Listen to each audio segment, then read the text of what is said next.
Marriage has great possibilities of making us either bitter persons or better persons.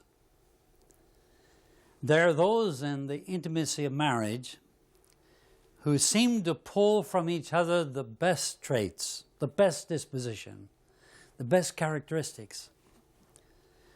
And you know somehow as you see them, even if they stay together a number of years, that somehow they are likely less persons today than they were when they started.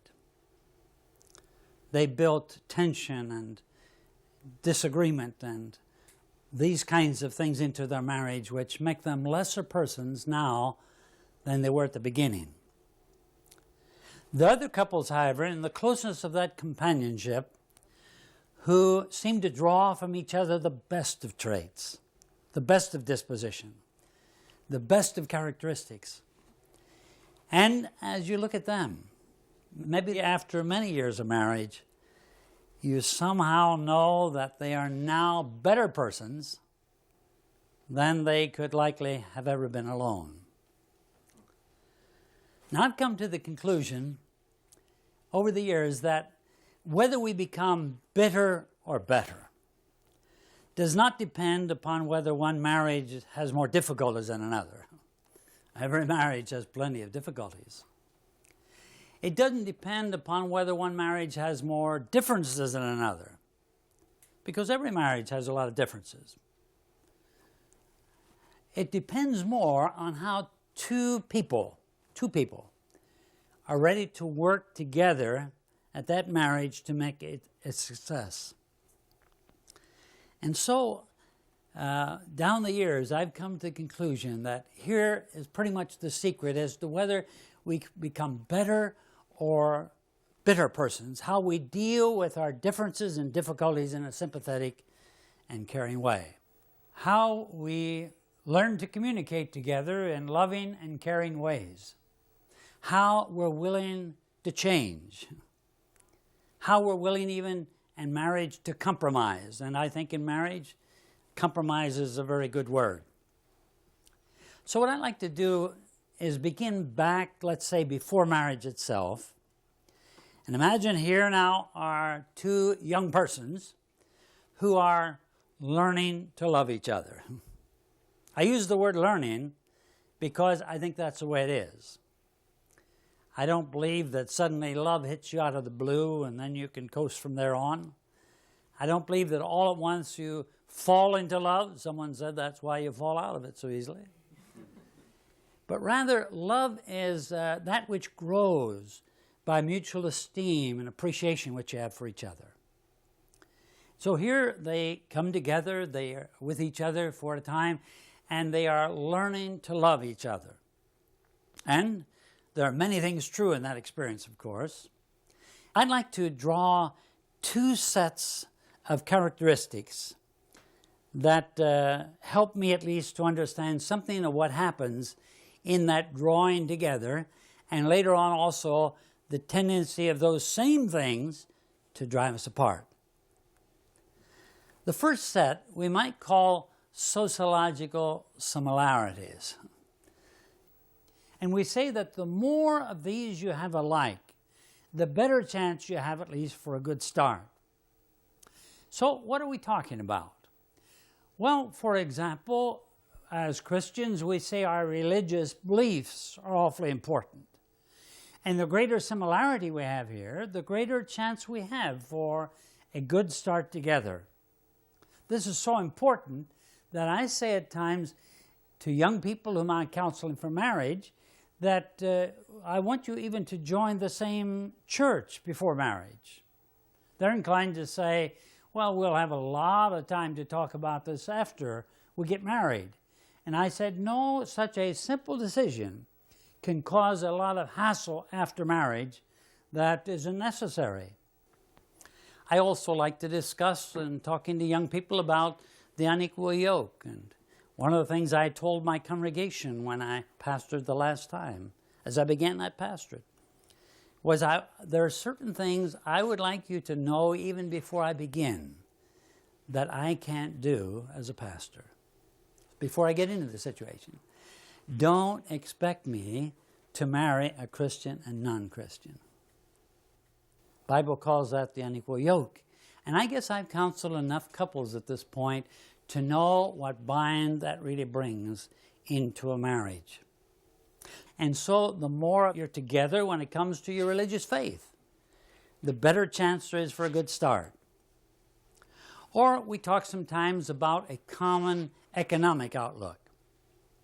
We're told, of course, from research that about 50% of those that get married will struggle quite a bit when it comes to how they get and spend and give and use their money. About 50% struggle in the economic area. Practically every couple that gets a divorce, they tell us, is heavily in debt. So the economic factor is a big one. So the more you're willing to work at finances together, the better chance you have again for a good start. Now, this applies not only to young people then, but it applies to all married persons. Then also age is a sociological similarity. The Bible doesn't say you need to be at a certain age in order to get married or a similar age, but we know that there are additional adjustments that need to be made when there's too big a difference in age. Or we talk sometimes about educational level. I heard the chaplain at Iowa State say some time ago that he believes one of the reasons why there is a lot of breakup after graduate school in particular is that somewhere along the line, usually the wife has dropped out of school to put her husband through, and by the time he has his master's, doctor's degree, he felt that they weren't communicating too much anymore. He was busy with his things, she was busy with hers, and he said that's the reason. I think there are other things involved there, but that's one thing he mentioned. Or when you cross cultural ground, I think perhaps it would be best many times to live in that kind of cultural situation to understand some of the intricacies underneath the surface before you enter into so serious a step as marriage. One that has become increasingly important to me is what I call common interests. I've counseled so many married couples who seem to be going different directions, doing their own thing. They have very little in common. And I tell young people that when you look for someone to marry, find a person with whom you have a lot of things you enjoy doing together. That can be a tremendous asset in marriage. Now, I say that because also in marriage, there is the great possibility of learning to do many things together. I've known couples who it seemed were going their own directions, but after that was pointed out to them that you'll strengthen your marriage by taking time to do things together, enjoying common interests. They have learned over the years to do exactly that. Well, there are others such as this, but I'd like to move to a second set of factors, which sometimes we call psychological differences. Some years ago, I wrote a little book called When Opposites Attract. It is relevant today when I talk about how we're drawn together in a very dramatic way.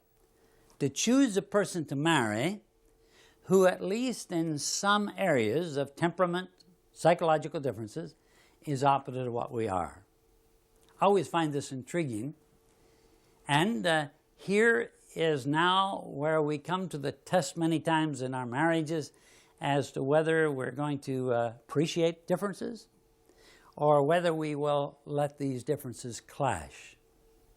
So what are we talking about when we talk of differences in temperament? Let me say first of all that all of these that I mentioned are only examples, and 1 to 3 of them are about enough to put strain on marriage. They're very simple. For instance, here, let's say, is a young woman who loves to talk. Some of them do. On the other hand, I want to mention that either of these could be true of either one, and none is worse or better than the other. But let's say this young woman just loves to talk. And one day, she runs into a young man who just loves to listen. Now, that's a pretty good combination, isn't it? That is, one loves to talk, the other loves to listen. And they love it so much that they decide finally, you know, this has been a great time together. Let's spend the rest of life like this. Let's get married. And shortly after marriage, what does he say? She's all the time jabbering, or something like that. And what does she say about him? He never talks, you see. One of the criticisms in many a marriage, one of the big criticisms of wives across our country. So the very thing which drew them together can be the very same thing that also drives them apart. Or let's look at another one. Here is an extrovert. An extrovert is that person, you know, who loves to meet people, is out there shaking hands, loves to greet new people. And I'm known as an extrovert. Now, isn't it interesting that usually an extrovert is inclined to marry the introvert? Now, I'm a person who doesn't like to go shopping. I mean, stores remind me of all the things I don't need. And yet I do go with Betty here sometimes, even to the grocery store. And Betty has her list, you know. She knows which row it's on, she knows where things are, and she knows her list, and she just keeps going. Then she's inclined to say something like this to me. John, have you seen everybody yet? And that's true. You know, by the time I'm through a grocery store, I've seen and talked to everybody I know, plus a few extra, you know. That's the extrovert. And marrying the introvert. Why? Well, there's a sense in which we need each other, you see, in each of these cases. The extrovert, the introvert. Now, another one is, if you're like I am here, you're known as a punctual person. You know, the kind of person that unless you're where you belong, at least 10 minutes before you belong there, things begin turning inside. Anybody here like that? This is a pressure point in many, many a marriage, I find. And so, what kind of a person does a punctual person marry? I think some of you know. A man said some time ago he just got to believe in the second resurrection because his wife would never make the first one. And so a punctual person is inclined to marry a person who maybe after years together doesn't understand why you need to waste the 1 minute before something starts. Well, that can cause some problems. Or if you're like I am here, you're known as a day person. Now, morning is my best time, early in the morning. I'm a day person. I'm usually in my study at 4 o'clock in the morning. I don't need an alarm to do that. That's my best time of the day. But don't ask me to go too late at night. Now, isn't that interesting? If you're a day person, I'll bet that very likely you married a night owl. At least many people have. And I've facetiously tried to describe a night owl a little like this. A night person is a person who about 10 or 11 in the morning is beginning to move a little, you know. About 3 or 4 in the afternoon, they're coasting along pretty good, but wait until 11 o'clock at night and they're going strong. Isn't that interesting? That we marry, the night owl marries the morning kind of person, the day person. Well, there are many others. Here's the analytical person, you know. The person who must analyze everything you do. I was describing at one of our church camps some time ago the analytical person. And after I described this person, this woman spoke up from the group and she said, "Oh, John, you just described my husband exactly. Everything we do," she said, "he has to analyze first. Why don't we just do it?" So the analytical person marries what kind of person? The spontaneous. Person who says, let's go on, let's do it. rather than analyze everything and bog it down with analysis. Well, there's the structured and the unstructured, the organized and the disorganized. Does that cause any problems at times? How those same things for which we chose each other are the tension points many times in marriage? Or someone said hot feet marry cold feet, you know. Or the impulsive is inclined to marry the calm, the calculating, that kind of person. Or the tight-fisted miser marries a spendthrift. And that also, in many a marriage, causes difficulty in the relationship, tension point, pressure at certain points. Or the rationalizer, you see, marries a sentimentalist. Every person must have a reason for everything, is inclined to marry the person who operates primarily from feeling and that like. These are only examples, and I sometimes have a long list when you could give some more. How that it seems, I say, in a dramatic way, we marry persons who, at least in temperament, in psychological makeup, are opposite of what we are. I think the Bible would call this completing each other. Today we talk about complementing each other.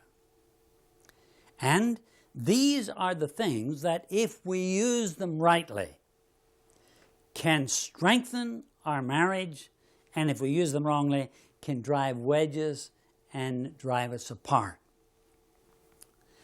So, they tell us also this gives us a feeling of belonging. I remember being out in northwest Ohio some time ago, and after a meeting, an older couple came down the center of the building toward me, and they had arms around each other. And when they got near me, this man said, "John, this woman belongs to me." And she reached over and said, "Well, he belongs to me too." Now, I knew that couple, and they felt a sense of belonging to each other, not because they were very much alike. They were very different persons. And yet, over the years, they had learned to blend those differences together until they become a greater person than they could be alone, until they had that bond of belonging together. So, these things can divide us, or they can be used to draw us together and become greater persons. However, what attracted our attention before marriage are the very things that draw tension after marriage. And I've seen that many times in counseling couples. There are those times which I've asked couples who say they don't love each other anymore, and they don't care about each other anymore, and things like that, you know. I said, well, if that's true, what was it that attracted you to each other in the first place?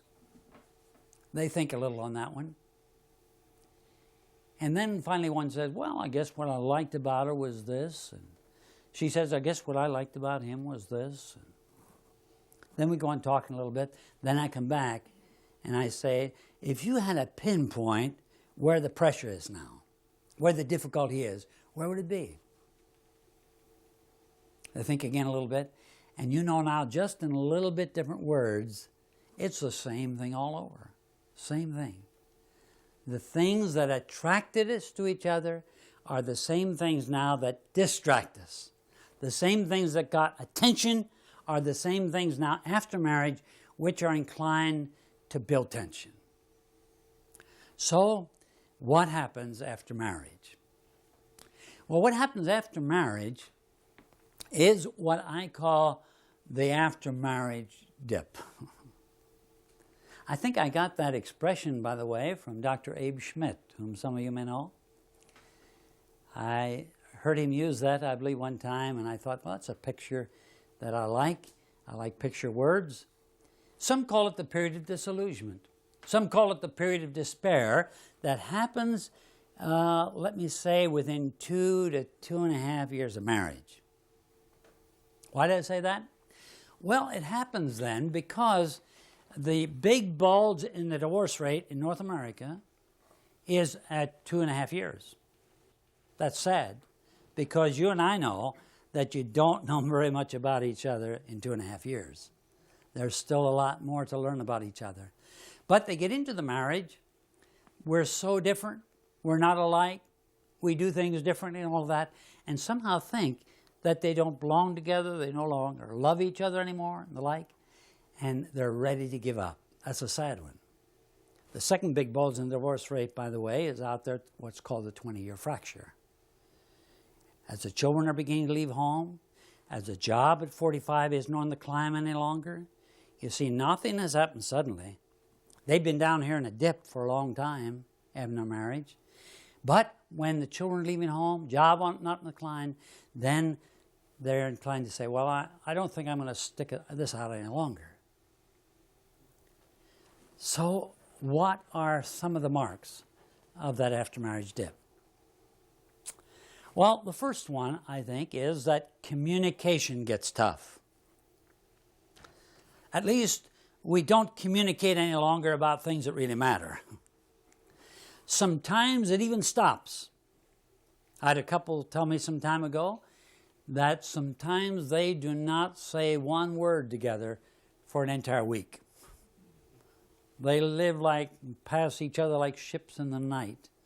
They don't communicate. Other times people communicate only about what they got to communicate to live in the same house. I call it what communication, which we'll talk about a little later. But you say what you got to do around the place to keep it going, you know. A what communication. But you don't grow in love with that kind of thing. Another mark of the after-marriage dip is some days we feel like we're loved, and the other days we really wonder whether we love at all. That's not new. One degree or another happens in every marriage. Another mark is that we sort of assume each other. We begin to assume that she'll go about her things, he'll go about his things, you know. We're assuming that the other will perform, but we no longer are, we said, communicating, no longer really feel a meaningful love together and the like. Here in the after-marriage dip is a time when sexual problems become very real. I was speaking to a large group of several hundred, I believe it was, marriage encounter leaders some time ago, and I used a phrase that seemed to catch on, so I've used it since. In fact, it's a title of a chapter in the little book. It goes like this: sex is a sensitive thermometer telling you the temperature of your marriage. Now, when I say that, I realize that I'm saying something altogether different than the TV and the movies and the magazines and all of those are saying. They imply that if sex is great, marriage is great. And I'm saying it's altogether the opposite. That is, if marriage is great, then this most intimate area of life can also be the most meaningful, you see. But you can't tell me you're not communicating, you don't feel loved, you're assuming each other and all of this. And yet this area of life can have deep meaning. And so sex becomes a kind of sensitive thermometer telling what is happening in the other aspects of marriage. Or as psychiatrist Tournier said, when these other aspects of marriage are doing well, then that makes the sexual experience more meaningful. Well, it's a very dangerous time. Very dangerous time, because in the after-marriage dip, persons begin to wonder, would I have been happier with somebody else? Did I goof this bad? That's not a new experience. I think every marriage, to one degree or another, may go through that one as well. Another mark of the after-marriage dip is great loneliness.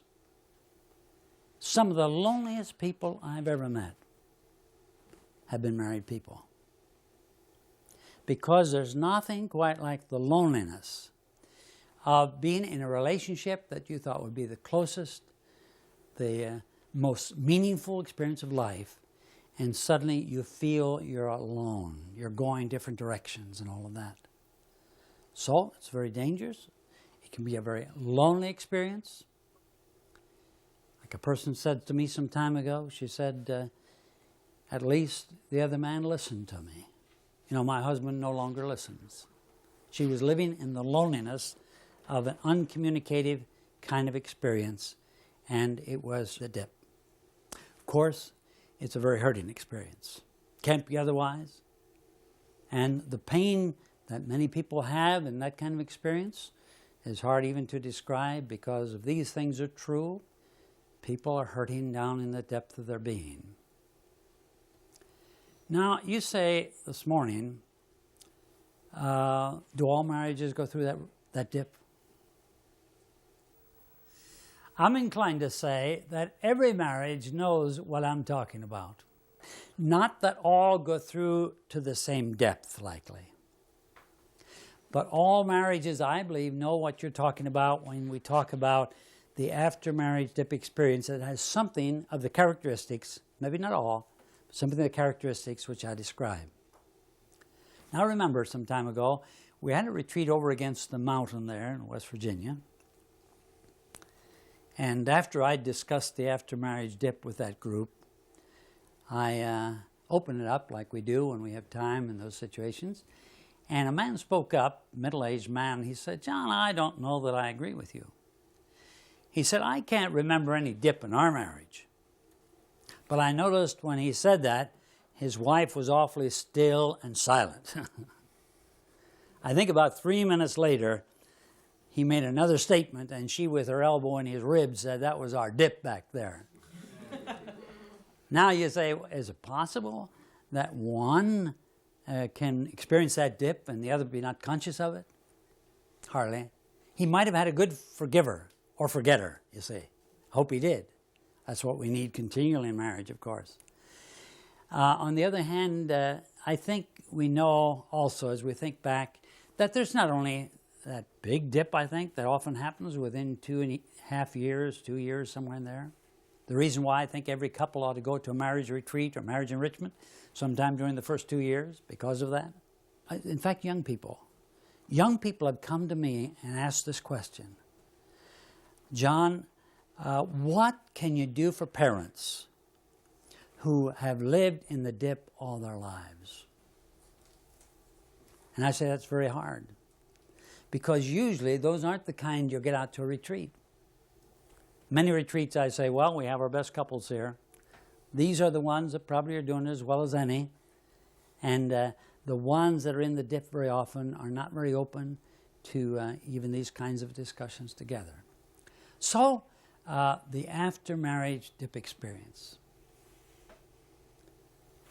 I'd like to say yet on this that there is great hope ahead. Many, many marriages that were in the bottom of that dip today know something out there that they never imagined would be possible in their marriage. I was invited some time ago to a rather large congregation for a marriage retreat. The retreat closed really on Saturday. But in the second session of that retreat, I discussed something a little more extensive yet on the after-marriage dip. And a woman, a young wife in that group, with tears rolling down her face, said, "Everything you said regarding that after-marriage dip is true in our marriage right now." That's when the retreat began. People began to band around that group, that couple. They began to pay attention and show interest. And by the time that retreat was over, I knew something great had happened. And then the pastor said to me, "John, how about going along tomorrow morning and preaching at church?" I went and preached a sermon on marriage, the commitment, the enduring marriage. And after I'd finished preaching, the pastor got up and he gave an altar call. And I think I'm correct to say that at least half of those couples who were at that retreat were kneeling across the front of that church, along with some others, in that altar call. And in that group also was this couple that had said, everything's true in our marriage right now. I believe some good things had happened. Well, I'm sorry to leave you in the dip till our next session. But I want to talk then about the exciting thing of how do we pull out of the dip. And we'll take it up from there next time.